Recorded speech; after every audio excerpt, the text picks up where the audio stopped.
connecting.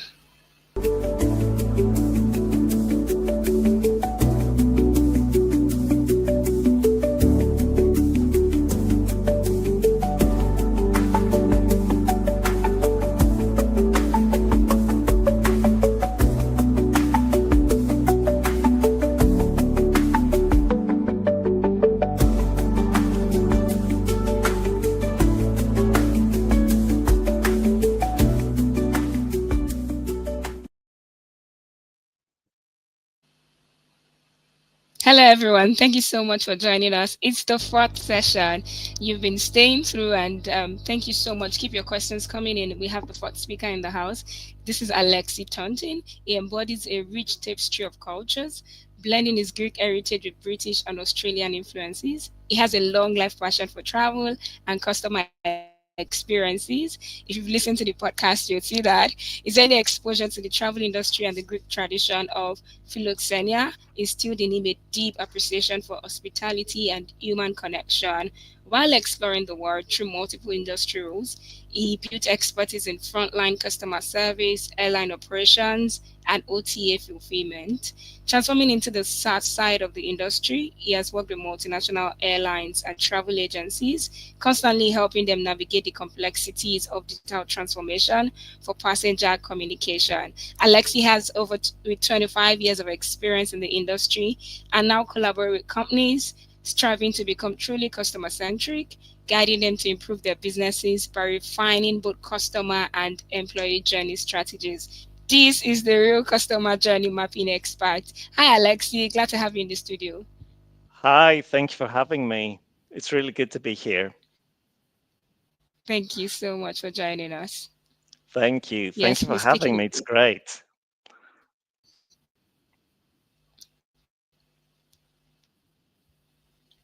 Can you hear me okay? Yes, I hear you. Okay, take it away. Okay, perfect. Thank you. Thanks, everyone. Um, and hello from Athens. I'm currently in Athens visiting friends and family.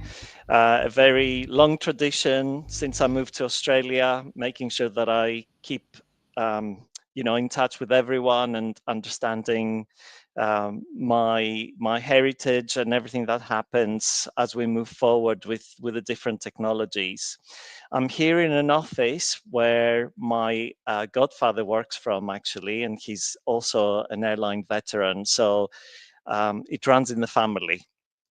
And as it runs in the family, since a very, very long time ago, I've been fascinated by the travel industry and looking into, how everything started post World War II, and how everything has evolved since then. It's amazing how our industry has blossomed from a very glamorous time into a mass market process. And looking at how things were marketed in the past, obviously, were very different to how we market today. But being a 60s child, this summit made me reminisce of the good old days, if you like. But it also has given me the opportunity to look at, how does this new technology that we're moving into is going to affect us in terms of the customer experience and our employees' experiences, and how are we going to maintain a level of trust, with this extra technology and the things that are going to evolve. So I was looking at all my family photos and relevant experiences that I've had since childhood, and I came across this photo on the top left. These two people in the circle are my grandparents. My grandfather was a travel agent, so after he fought in World War II, he obviously, like everybody else, evolved into something else. 50s and 60s were a booming time for Europe. And as you can see here, he was on a fam trip going to Brussels. So he was on a familiarization trip. And it also made me think about how far and how fast technology has come for us, because literally, if you look at, the plane that they were using back then was a, less than 100 seats, and the same type of route today is serviced by a plane which is twice the size in capacity and 65 to 70% less fuel burning. So we are truly amazing as human beings to achieve such, such leap in technology. And obviously, the leap in technology doesn't only stay within those, um, hard technologies like aircraft. In our industry, we saw a leap in computer assisted processes, the internet, obviously, and now we have a surge in AI driven tools. That are talking about taking over our jobs, etc., etc. A little bit of fear mongering there, and we see all of these AI powered processes, chatbots, assistants, virtual travel agents bombarding us throughout the social media space and our travel marketing and travel processes space. So, from my perspective, I look at this as mostly an opportunity, not a threat, because looking at how AI is evolving and what it's supposed to be doing, it is supposed to assist us, not to hinder us from being further better at what we do. So, from my perspective, looking at what we have um, from a tool side, it's very important for us to remember that, like everything else that has changed in the last 60 years, we need to use this as an opportunity rather than fear of the change. Most importantly, before we change into moving to using these AI tools that are, out there for us, and I'm sure most of you are using ChatGPT, Claude, Copilot, etc. And as these tools are evolving day by day, it is very important from a business perspective to understand why we're going to use those AI tools. It's not good just going, here's an AI tool, I'm going to do exactly what I do today, tomorrow, right? So it is very important for us to take a step back and look at why are we going to use those AI tools and how we're going to use them. And because a lot of us are dealing with customers and customers on a B2B basis or a B2C basis or a B2B2C basis, it is very important for us to have empathy. We need to understand how we're going to walk in our customers' shoes. We need to understand why these customers are coming to buy from us. How are we enticing them over to our space? How can we make those enticements into conversions, for example? And once they convert, how do we continue to service them to make sure that their experiences continue to be good so they can return to buy more and create a loyalty process? So before we implement anything, we must empathize with our customer. Bear with me. Okay, so why journey mapping? I fell into this space because on my last job, I worked as a account manager and customer success manager. I've worked a lot with different multinational carriers, and each time I saw that, the why was not always clear to those customers. Why are they implementing a new technology, for example? It is very easy to plug in a gap, but it's not very easy to understand the full process and why we're doing something that will last. So journey mapping, when I got involved into it, it helped me look at how we can understand who our customers really are. Also had to consider our employees' experiences, because those employees are dealing with our customers and they have similar experiences. And if they don't know the why, that's when gaps in customer experience happen. Um, Journey mapping reveals the real pain points that occur, makes us understand the expectations of the customer and the employee. It breaks down silos because, from my experience, we bring in people from all sides of the company. So if I work with a multinational carrier, for example, or a large travel agency, we ensure that we bring people in from frontline, back office, operations, finance, and we get them to work together and start talking together. So silos are very much broken, those walls of misconceptions of, oh, call center does that, who cares, right? And they always give us trouble. So if we do not interact with those silos, with those different people that bring us business in or interact with our customers, we don't really know their pain points. So journey mapping helps us break down silos. And then it helps us create very powerful AI workflows, because once we understand our customers' journeys and our employees' journeys in parallel, then we can really hone into where AI can really help us to make that, process even better. So what you see here is a very high level journey map. This journey map doesn't happen, by magic. It doesn't do it by itself. The first thing that you see here on the screen, and this is an example from Figma, and I'm sure you have heard of Figma with when you're creating templates for your businesses.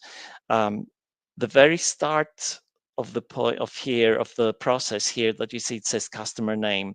These are what I call personas. So in our industry, personas are very valuable. Personas are not your demographics. They do not represent a typical demographic that you might be serving.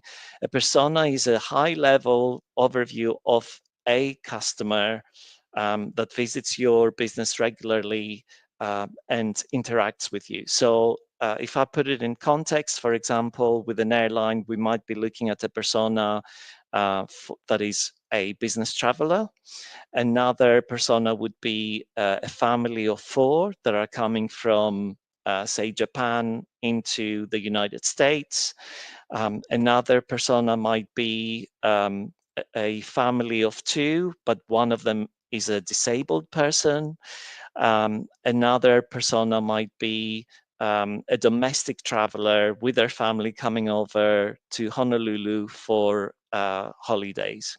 So depending on what market you're serving, you can look at your personas. It is very important for you to create those personas and to be able to define with empathy, what their needs are. So you don't really need to go deep level, but it will give you an idea of who those customers are. And at the same time, it will be good if you have any data that you're collecting, like some airlines collect NPS scores, for example, CSAT scores, customer satisfaction, feedback, etc. Anything that you might have like this, it is good for you to bring it forward and have it available in preparation for your journey mapping. Over here on the continue section, so the main section that you would be journey mapping with your team, once you bring those team members together, you can split them into different groups so they can map the different personas. So each group will look at the persona and then start interacting with the map and start displaying what does the customer feel, what does the employee feel about each stage of that journey. And as you can see here, we can either go high level. In this case, we have awareness, we have consideration, and acquisition, right? So these are very early stages of the journey and very high level. But if you have identified through the feedback that you have from your customers that, I don't get your marketing very well, it's hard for me to, it's not very enticing, you might want to hone into the awareness section only as a phase and expand that. And that will be a catalyst for you to review multiple things. How are we deciding on our marketing? How are we publishing our marketing to our potential customers? What channels are we publishing through? Are we using, social media? Are we using direct marketing? How are we doing this? Or you might hone in, a lot of my customers hone into booking, uh, schedule changes, for example, and we hone into that specific phase and we expand it in order to understand why the customer is not interacting with us effectively. What are the problems that they are bringing at the airport, for example, because they don't understand the communication. Um, are we communicating effectively, or are we spamming them with communication, etc., etc.?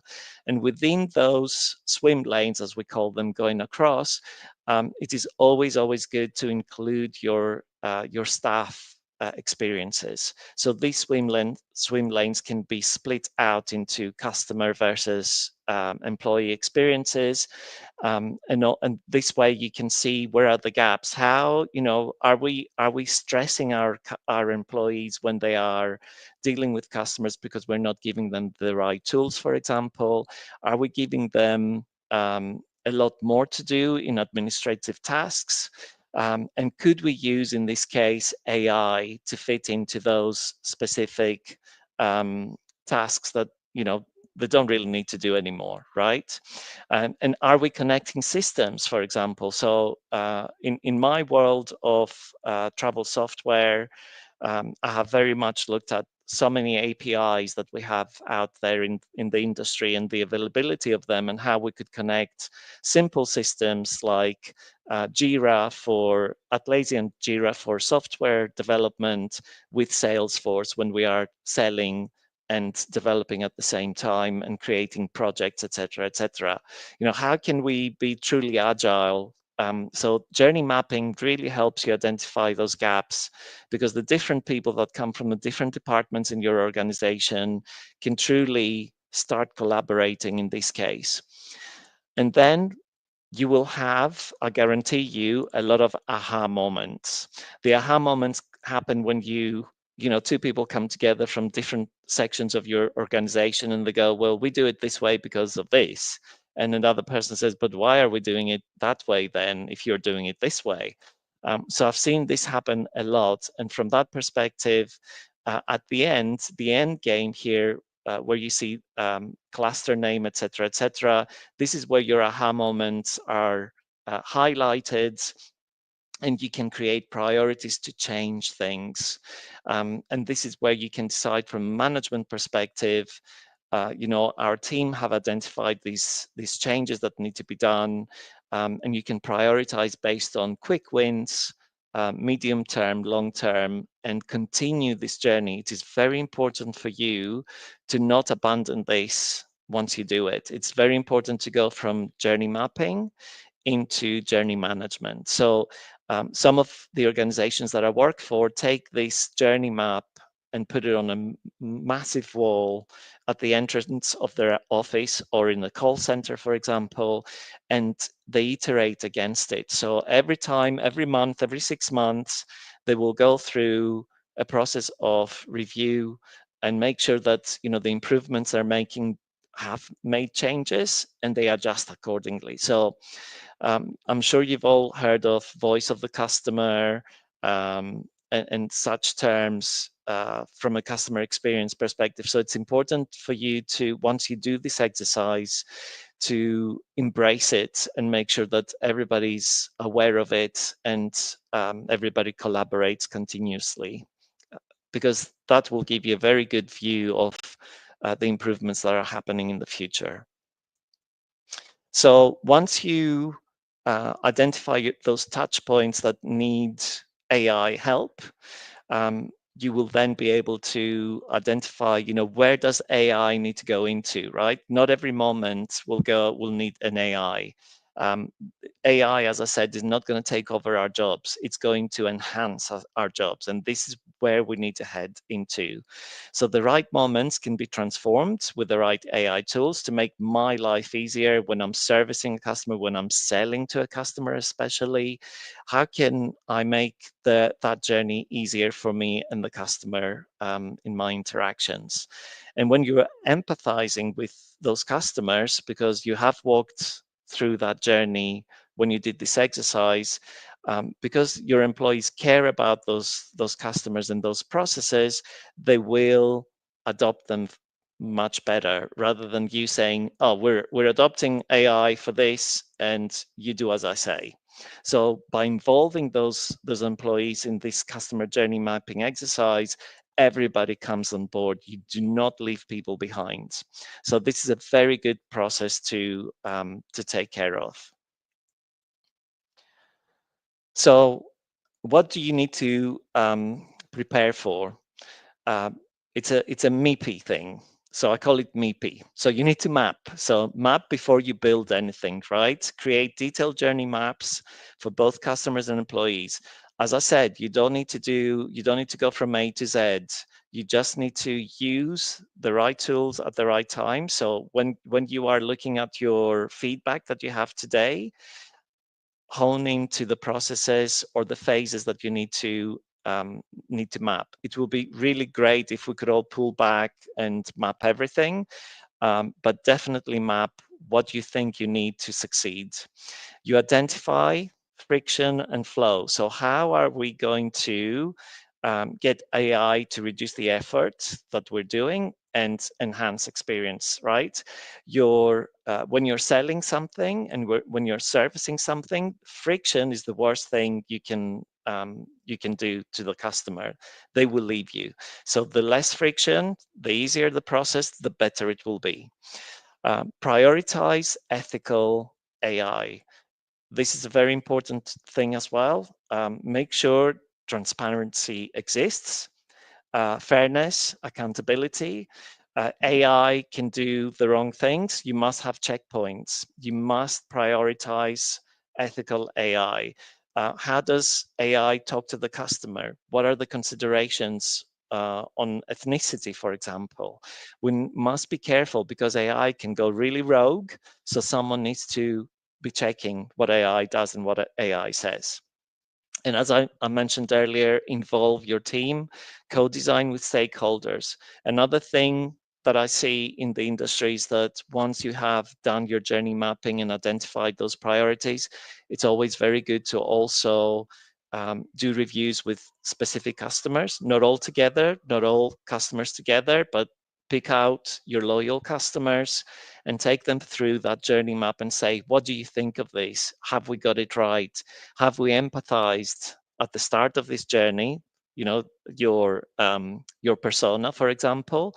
Have we empathized? Have we missed anything? So if you are an organization that has a lot of loyal customers, it's good to involve them at a stage after your journey mapping. So if I go to my next slide, considerations that you need to think about when implementing AI. Think human centric. AI is not something that happens outside of our human world. AI will be part of our human world, but it has to be human centric. It has to serve us. It's not here to rule us. So this is very important for you to always be aware of and be the ruler of, right? AI is here to be human centric. You need to review your data that you have in your databases, in your Excel sheets, whatever you're using to service your customers and sell to your customers. Before you implement anything that AI is touching out of that data, it has to be reviewed. Bad data in, bad data out. So you need to remember, and this goes with any other systems that, typical thing, right? In the past we were doing, and even now we will be doing things like um, uh, marketing campaigns. If you have bad data in the marketing tool that you're feeding it through your database, it's not going to be personalized enough, right? So we need to make sure that our data, before it goes into this automated process, is clean. Empathize with your customers. So by doing those processes, by identifying those personas and why these people are buying from us, why are they interacting with us, what are their needs, it's very important to keep this empathy in the forefront. Trust is a big thing, especially with AI interactions. Respecting privacy is another big thing. So do not collect data that you do not need from your customers. You must only keep the data that you really need, and you need to ask them, can I use this data? The reason that I'm using this data is because I want to talk to you on a more personal level. This is very important when you're interacting with customers. Some customers of an older age might not want to be called upon by their first name. The younger generation will be okay with it, right? So it is good to have a way to understand how your customers feel and how they want to be addressed. And also, they might not want you to use their SMS number. They might only want you to use an email address. These are the nuances that we have already today. So it's good to bring in people by explaining to them why you're using their data.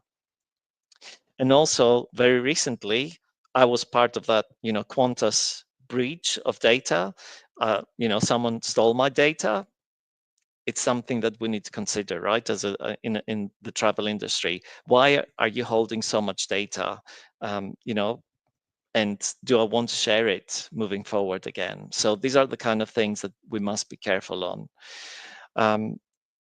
Monitoring your AI process. This comes under things like I'm putting a workflow in. I'm getting my AI to communicate to my customers for specific processes, administration, etc., etc. It might be even more interactions through a chatbot. It might be a concierge level. It might even be a travel agency level where the customer can make a booking or change a booking or deal uh, deal with the system for a disruption, rebooking, etc. It's very important to test and continue to test and monitor the AI tools that you're putting in, because they can go rogue, they can hallucinate, they can do things wrong, and it's very important for you to be able to catch those things very fast and correct them. What is appropriate for the end user's culture and context? That's another thing. We are all moving into an international sphere. Um, there's no borders, boundaries in travel, so we must be careful. How we address our customers, how do we interact with our customers, and understand their culture. So, us in the travel industry, from my experience, we're very open people. We are interacting. We love traveling. We love meeting new cultures. And I think it's very important for us to not create hostilities based on someone's ethnicity, for example, um, cultural processes, etc. So it's always very, very important for all of us to be open to other cultures, and how do we need to communicate, and how do we need to interact with those customers. So once you journey map your processes for your customers and your employees, you will have an idea what space this AI tool might need to go into, or multiple AI tools and workflows. So journey mapping those AI interactions will also help you. It is a very good thing to make sure that you're not missing anything um, with regards to the interactions and touch points, and what those AI processes will do moving forward. So remember, do not give up your IP either. So if we look at it from an esoteric perspective, each company has got their own IP, right? You do things your own way. You have your own culture, your own company culture as well, and you have your own unique processes that you have built, so you are a successful company, right? Do not give up your IP through using ChatGPT on an open level. So it's very important for you to protect your IP by using AI that is specific to your company.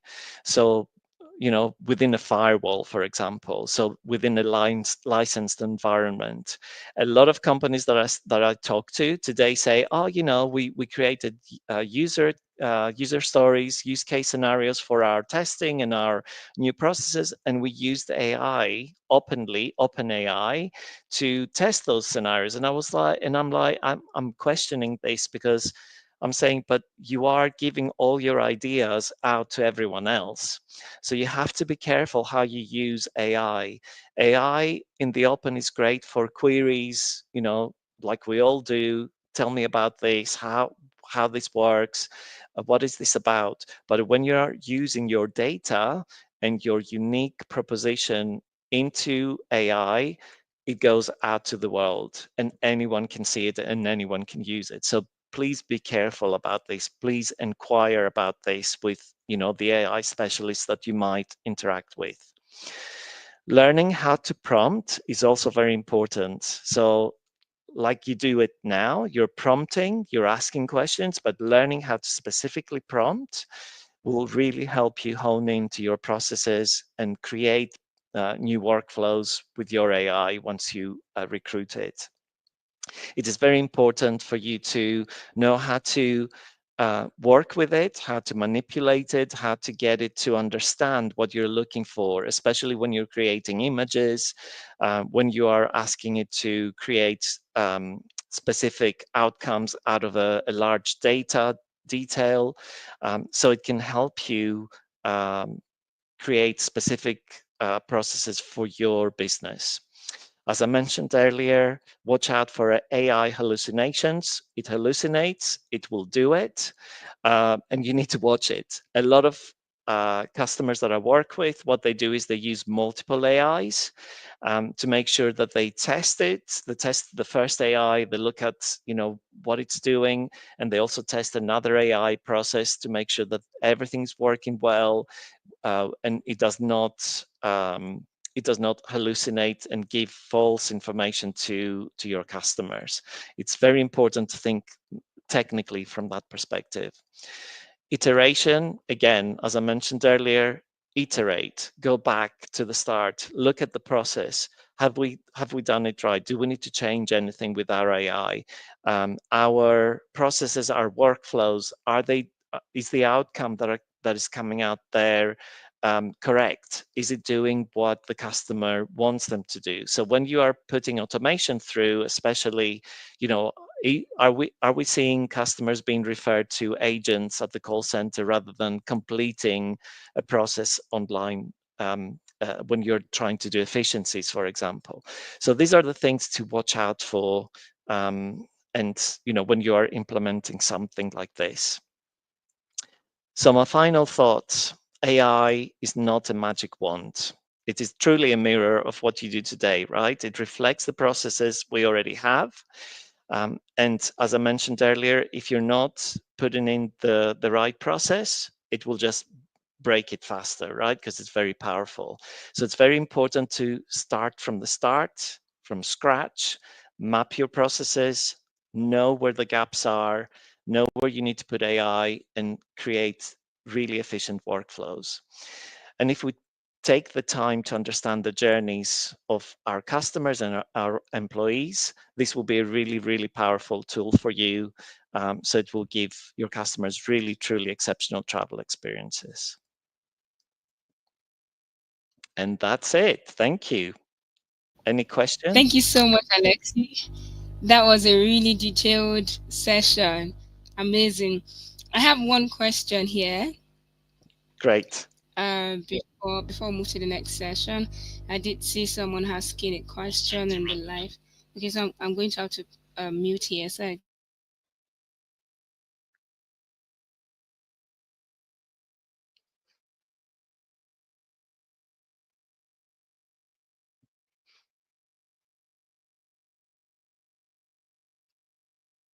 that this. Okay. So I'm constantly moving out of the group into StreamYard. This person is asking if there are recommendations on how they can like get set up with AI for customer mapping. Are there like specific AI software that you like recommend for them to start using? Yeah, so that's a very good question. Unfortunately, there's no there's no AI solution that I have come across for journey mapping. You definitely need to look at how you, for example, your team or someone who is involved in customer experience, um, how they Yeah. can learn how to journey map, right? There are schools, there are colleges, there are online resources out there to teach you how to journey map. And there are consultants like myself around the world that can help you take you through that journey and teach you how to use it. So it's very important. Yeah, there are YouTube videos, etc., things like that that you can look at, but exercising on it, doing it live with someone is the best thing to learn how to journey map. I learned my journey map from another consultant. So we were doing a large journey map exercise with Hawaiian Airlines, for example, because I work in the Asia Pacific region. And therefore, uh, that's how I started my journey, by doing it on the ground, watching the consultant do it and being part of that journey with them. And that's how I started, and that's how I got fascinated by it. So I highly recommend you look at, where you can find someone close to you. We do travel, all of us. So us consultants make, the different journeys to different customers. But of course, depending on where you're based, we can, you can connect with me and I can find someone that can come to you, for example, or we can, find resources to help you from that perspective.